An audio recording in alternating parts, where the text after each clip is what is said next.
You're listening to the Options Insider Radio Network, the home of the Options Podcast. For more quality options programs, visit theoptionsinsider.com or search for Options Insider Radio Network in your podcast provider of choice. Listeners can also access all of our programming through our mobile app available in the iTunes and Google Play stores. Select programs are also available via live stream at mixlr.com/options-insider. That's mixlr.com/options-insider. Don't forget to follow along with your favorite programs and submit your own questions for the hosts at twitter.com/options, stocktwits.com/options, facebook.com/theoptionsinsider, or via questions at theoptionsinsider.com.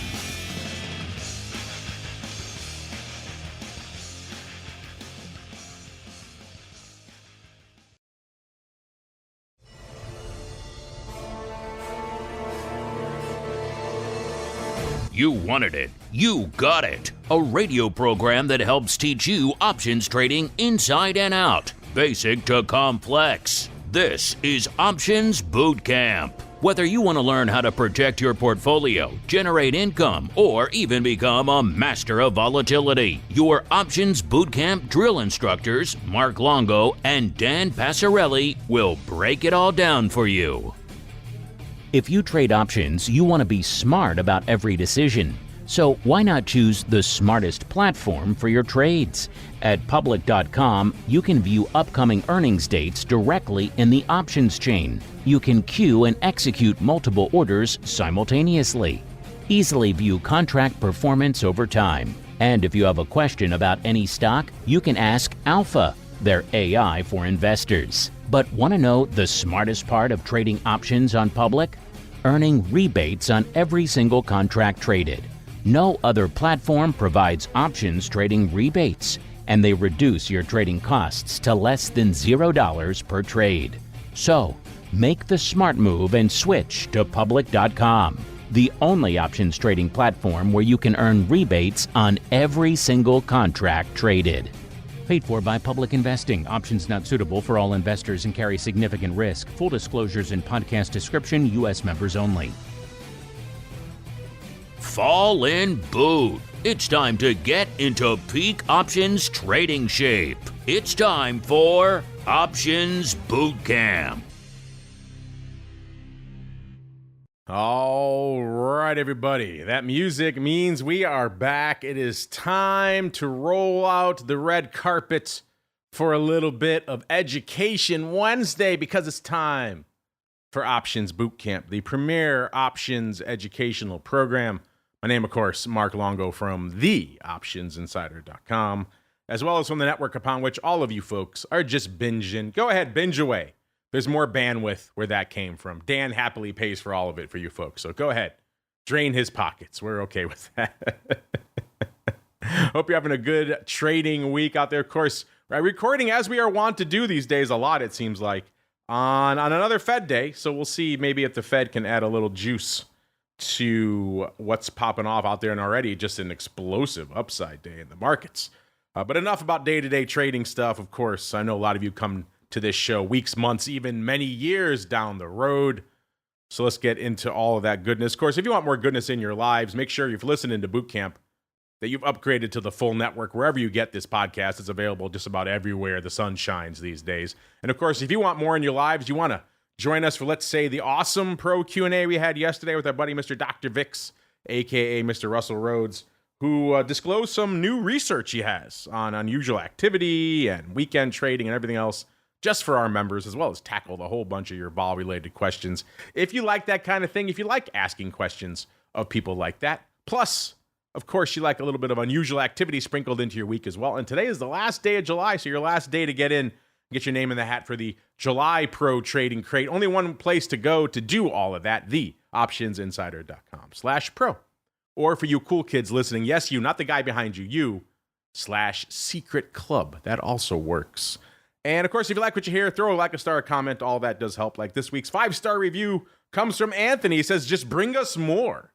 Exclamation point. All right, well, we will endeavor to do just that for you, Anthony. Thank you for taking the time out of your day to rate and review us as I welcome on the black-hatted one himself, a.k.a. the guy who's paying for all the bandwidth for you guys to keep listening to OBC for all these years and many years to come. Mr. Dan Passarelli from Market Taker Mentoring. Mr. P, what a generous soul you are, sir. Thank you very much. I'll expect your check post-haste. Oh, I've been wondering where all my money's gone lately. Why am I broke? That's why. Yeah, man, we've got a couple of good shows here planned, and I'm looking forward to it. Let's get this party started. Up, I hear some beeping. Dan's trading as we're doing the show, listeners, so you know it's going to be an excellent show. When Dan's slinging contracts hot and heavy as we get right on into a little bit of the old options drills. Well, in boots, time for our favorite pastime, option drills. We're going to take the strategies learned during the show and teach you how they can be employed to achieve a specific objective. Do you hear me? Yes, sir!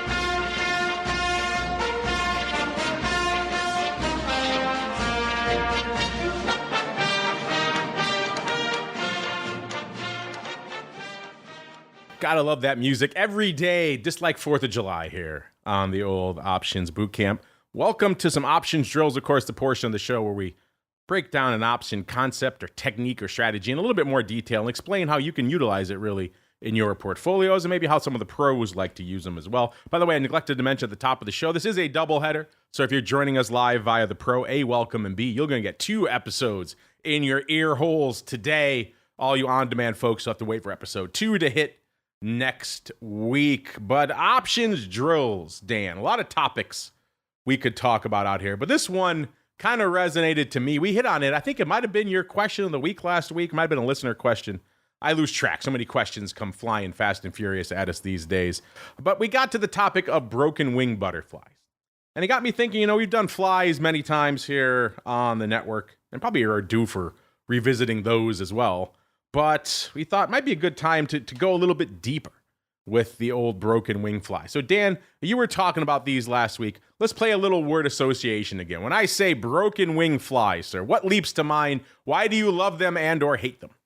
Some controversy, I would say, and misunderstanding. These are some words that come to mind. Controversies and misunderstandings. Oh, so it sounds like we're in for a heated debate over all things broken wing flies. So you hate them all, is that what you're saying? Anyone who uses them is a licensed idiot, is that what you're saying? No, I mean, if you're setting this up for a fierce debate, you're going to be sadly disappointed. Because I don't love or hate them. I think that they're very misused. They serve a very specific purpose, and that's it. But people try and use them for other things that don't really make any sense, I think. All right, well then let's get to them, listeners. What the heck are we talking about? Broken wing flies. I said we're overdue for a little butterfly refresher, so let's start there. I know new people are listening all the time, and they might be saying, what the hell is a butterfly? So if you're that new, A, welcome. B, you're not alone. There's many of you joining the network and indeed the world of options every day. Just look at the volume numbers out there. So let's get to a little bit of fly action, shall we? The butterfly. I like to talk flies from the long side, so debit flies, effectively buying one, selling 2, and then buying one. I know Dan likes a little bit more the dark side, selling one typically, buying 2, and then selling 1. So we'll get to that viewpoint in a second as well. But let's set up the traditional butterfly, the use case most people come to the dance for that are going to at least start trading flies for before maybe they elevate or graduate to the dark side, which is the kind of debit fly, your long fly. So XYZ, trading at $50. Everyone loves XYZ. We've all made and lost fortunes. And XYZ. Maybe you think the stock's going to rally over the next month. You look at the options chain, you see the XYZ at the money call, 50 call, trading for $3. You're like, yeah, you know, I could buy that. $3, break even at 53. I understand that logically. But that seems a little rich. And also, maybe I don't think the stock's really due for that huge of a move. So if it only gets to around 53, I'm really just breaking even on this trade. What else can I do? What else can I do out there? So you look farther up the options chain and you say, you know what? The 55 call in our example is trading for half that price, $1.50. And now you say to yourself, well, interesting. I could buy that vertical, buy one, sell one. Now I get that vertical on, a $5 vertical for $1.50. That's not bad. I could go crazy cakes and I could sell 2 of those 55s. And now I've bought one call for $3, sold 2 for net $3. So now my outlay is 0. How awesome is that? I have a $5 spread on for 0 outlay. And that sounds awesome, right? But of course, Dan and I have counseled you many times against getting net short units to the upside or to the downside, really any direction. So we don't want you to do that. So hopefully you listen to this show and you say, you know what? Mark and Dan would scold me for doing that. So I should probably limit my risk, cover that net short unit. Let's go a little bit beyond that. Let's go up to, let's say, the 60 strike. And our example is trading for 50 cents. So I can buy one of those now. So what have I done? I've bought effectively a butterfly. Bought one of the 50 calls for $3, sold 2 of the 55 calls for $1.50 each. So net $3 there. So I'm already flat on this trade. And then just to cover my risk to the upside, I bought an additional 60 strike call for 50 cents. As you can tell, my net outlay for this entire trade, 50 cents. So your first pro is like, hey, that's pretty cool. I turned a $3 outlay into a 50-cent outlay. So I can see why people like these fly things. They let me have a little bit more time to spend at the table. Let me stay in longer rather than spending $3 at a pop. So they give you more cracks at the blackjack that everyone's looking for out there. So in this scenario, of course, the stock closes at expiration below 50. It all goes out worthless. But then again, you only lost 50 cents as opposed to $3. So that's already a win in your favor, at least not losing as much. If it goes out at 55, which in this case is the short strike, that is your max profit strike. That's going to be pretty much your max profit strike in all of these long fly scenarios we're talking about. Then, of course, you have the 50 call goes out for $5. The short calls you just sold for $1.50 each, they went out worthless. 60 call you spent 50 cents for also goes out worthless. So net you have a call, really, that's worth $5. And you only spent 50 cents for it. So net you made $4.50. So you can also see the value in that. The fly obviously has its pros, and indeed, and its cons are that, of course, if stock explodes in your favor, if you're dramatically wrong in terms of, man, this stock instead of going to 55 goes to 65. Now you're not playing anymore. You're out. That's the limit. You have to be kind of right on your prediction. There's a little bit of target practice involved with flies, which makes them a little bit challenging for people out there. Now let's go to the example that we're talking about today. We're talking about broken wing flies. We're going to jazz that example up a little bit, listeners. Now you're looking at the same example, same underlying XYZ. Everything else is trading the same. Same thing. You say $50, 50 strike call, $3. I don't know if I want to pay that. But I also think maybe the stock's going to run, and maybe it's going to run maybe a little more than I thought in the previous example, which was I was okay selling the 55 strike against. But I also don't want to pay the $3 for it still. So what can you do in that scenario? In our example, we've added a new strike here in between those two, the 57.5 strike. And in our example, that's trading for $1. So now you do the same steps as before, but now you're skipping a strike, hence the name. You're skipping the 55 strike and instead selling the 57.5 strike. So now instead of collecting $3 for selling 55 calls, you're collecting net $2 for selling 2 of the 57.5 calls. So now you can see the obvious difference. Your outlay goes from flat after those 2 strikes to now $1. So that's the first difference. You're paying a little more for this. And then, of course, you're paying for the 50 cents on top of that. So now you have a net outlay for this entire broken wing fly of $1.50. So you're paying $1 more for this fly versus the standard symmetrical fly. Why are you doing that? Well, a couple of reasons. Obviously, you can probably intuit the first benefit of this. You're getting more profit room to run to the upside. Instead of cutting yourself off around the 55 strike, now you're cutting yourself off pretty much around the 57.5 strike. So let's look at a couple of examples. Again, let's say everything works out perfectly. You call a bullseye and XYZ closes the 57.5 on expiration. What happens? 50 call you bought in our example for net $1.50 goes out worth, guess what? $7.50. So you can see here off the top, you made $6 on that trade. Your calls you sold 57.5 strike go out worthless. Obviously, the call you bought 60 strike also goes out worthless. So you're net getting a call worth $7.50 for $1.50, aka $6 in your pocket. So obviously, you could see the value of that right there. It's costing you a little more to play, so a little bit more skin in the game. But on the plus side, you can make more money as a result. So again, this is an equation everyone has to do for themselves in terms of, is it worth the extra room to run and the extra outlay, or do I rather have the more easily maybe to understand and standardized symmetrical kind of fly? Dan, let's start there. You mentioned at the top of the show you think these are controversial. When do you like to use a broken wing fly, and how do you like to set them up? And also, when do you not like to use a broken wing fly?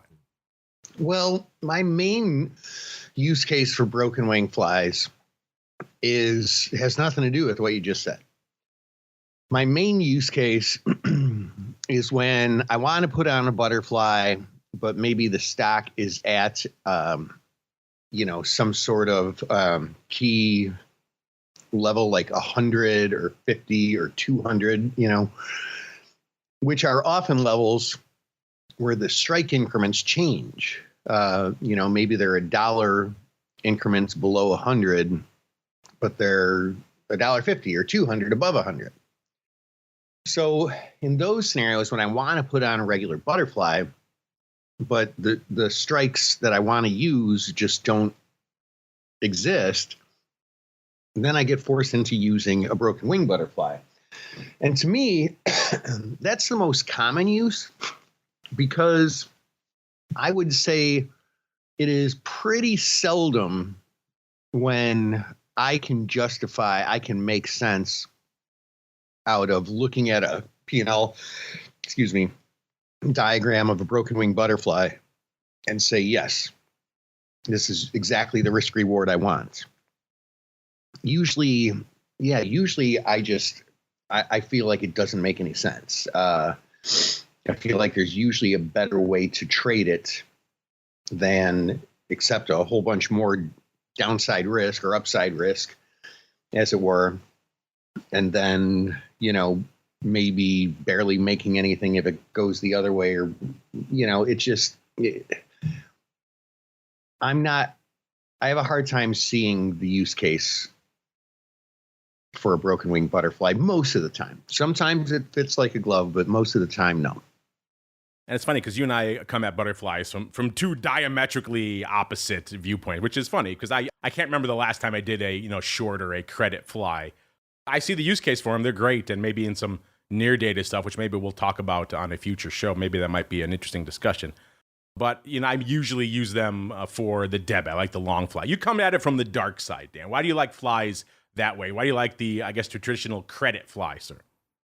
Are you saying buying the guts and selling the wings? That's what I'm saying, yes. I actually don't. like those.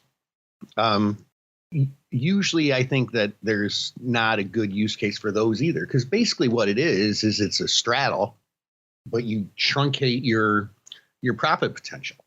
So you have all the problems of a straddle and none of the benefits. Like, I thought traditionally you were a fan of, like, say, the example I just talked about, buying the 50 call, selling two at 55, buying one of the 60. You like it the other way. You like selling one, buying two, like we said, of the guts, and then selling the other wing. But you saying you don't like it that way? No, I do not like it that way. No. Yeah, sorry if there was some confusion, but I don't. If I'm going to use the butterfly, it's going to be the typical retail way, selling the guts, buying the wings. Interesting. You're blowing my mind here, Mr. P. Yeah. I've been doing the show for like a decade, and I just had you written down as a dark side. Because every time you talked about a fly example, I thought it was the other way around. So for you, in your use case, the only reason you see for, call it whatever, broken wing, skip strike, they're two different names for the same thing, by the way, listeners, in case you're confused. Yeah. You might hear these different terms tossed around. But they are the same thing. At the end of the day, you are skipping past a strike. So call it what you will. In your mind, Dan, the only appropriate use case for these is to the long side now, which is surprising me, the debit side. And only when the strike is not available that you want. That's what you're saying? Yeah, selling the guts, buying the wings. And I'm not a big fan of intentionally putting them on so that I accept more risk on one side and less risk on the other side. Every once in a while, sure, that makes sense. But I don't know, call me old fashioned, but I just like the regular old traditional butterflies. You can directionalize them. I feel like if you need more room to one side or another, you can do like a condor or Ryan condor, and control your, directional bias that way, as opposed to just taking on a whole bunch of risk on one side. I don't know. Tell me, what do you think? I mean, are you a fan of intentionally putting on these broken wing butterflies? You diehard old traditionalist, you, sir. I'm going to hang up on you. I'm disgusted by your just stuck in the mud mentality. It's funny. I should actually get a Brian Overby on this show because I like them fine. He loves them. I can't remember the last time he did a traditional butterfly on his show, OPR. So he always intentionally skips strikes every time. So his only use case for a fly is this. So yeah, it's a subjective thing, listeners. Some people love it. I'm like you. I don't need it. I don't have to have it. But occasionally I'll look at the strikes and I'll say, you know what? The symmetrical fly just not lining up for me right here. There could be a variety of reasons for that, listeners. Let's get into some of those now. The prominent reasons we see people use the broken wing or the skip strike versus the traditional fly. The number one you're going to hear for a lot of people is premium. The way it lines up, they say, if I do this fly, I can get it off for this amount. But you know what?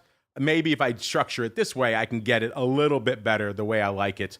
Also, for a lot of people out here these days who are looking at, let's say, a lot of the meme stocks you're looking at, and the call wing is super bit. And now you say, maybe I want to sell something against this.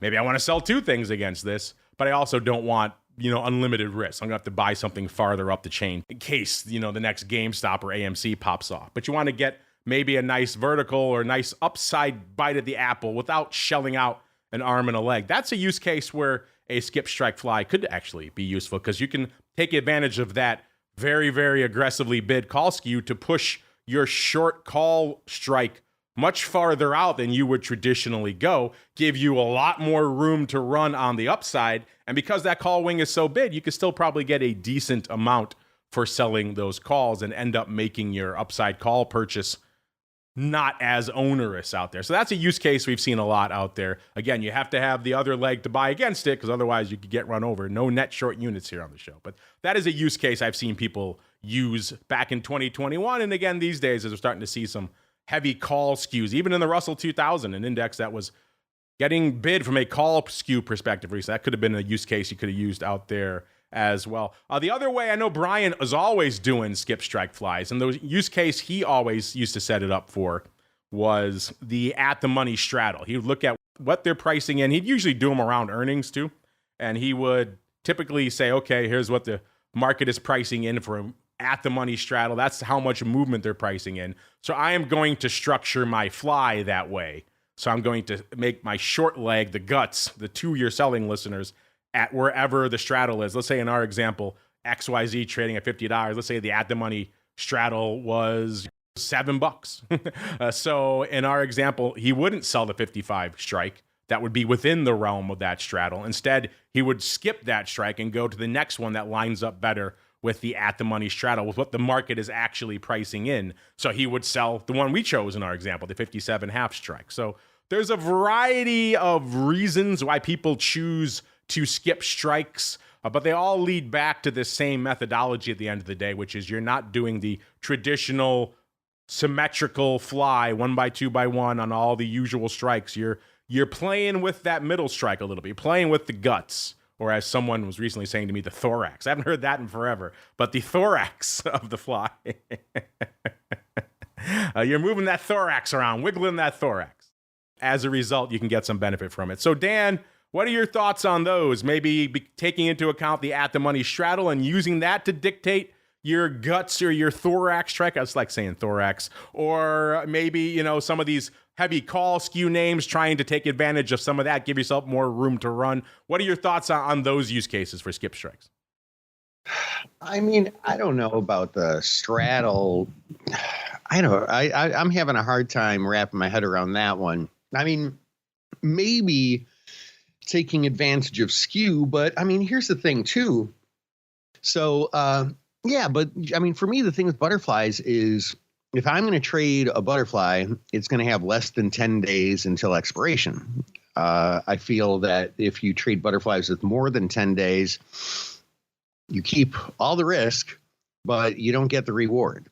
By that, I mean, you keep the risk of if the underlying makes a big move either way, you know, if it goes to that part of your P&L diagram, you're out of luck. But if you look at the Greeks, like you make money by theta. If you look at the Greeks of a butterfly with more than 10 days to expiration, there's like no theta. So you have to wait until it gets in that 10-day window, and it still has to be at the money before you can start showing a profit. So I keep them really, really short term. And so therefore, does the skew really matter as much then? No, I don't think so.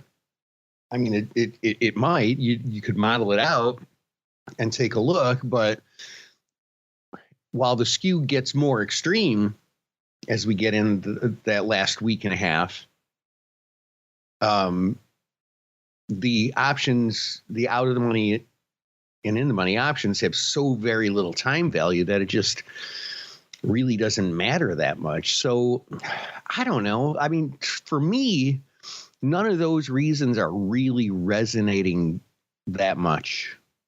All right, I'm bringing Brian on. We're having a point counterpoint, a debate show here. It's going to be fun about skip strike flies. You're going to be separate you two. Going to be throwing punches. But you do bring up an interesting use case as well, which is a growing one I mentioned earlier, which is the very near dated fly, right? A lot of people are using them in 0 day. I remember the first time someone brought up to me a 0 day fly. It was about a couple of years ago, right around the time of the real launch of 0 day options. Obviously, I'd seen near dated flies in the past, but there wasn't really a lot of use case for them. Not many people were coming on expiration day and slinging butterflies because everything Dan was just talking about, the theta, all that stuff is already gone. So there's no real reason to do it. Everything's already at its pretty much max value. These days, people are slinging them like mad, Dan, 0 day flies. So that might be an interesting wrinkle for a future episode. All things 0 day butterflies and whether or not to skip, sir. What do you think? That would be a great idea. I would be really, really excited about that, man. And are you more of a thorax or a guts guy? I have never heard anybody say thorax. Where do you get this thorax from? I won't say where I was last week where someone said the word thorax to me. But yes, I haven't heard that in forever. You know, the guts of a bug, it makes sense. Most people on the floor listening used to say guts. But yeah, thorax, that also works, and it does make me laugh. So that gets bonus points for it out there. Might be a fun flash poll. Are you a guts or are you a thorax person? Speaking of things we're getting to, listeners, it is time to get to the market taker question of the week.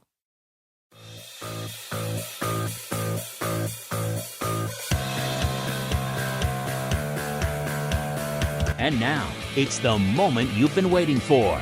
It's time for the Market Taker Question of the Week. All right, Mr. P, I'm guessing the question you just got asked is, why do people call it a thorax? Go. Yeah, that's a pretty good question. I'll tell you that.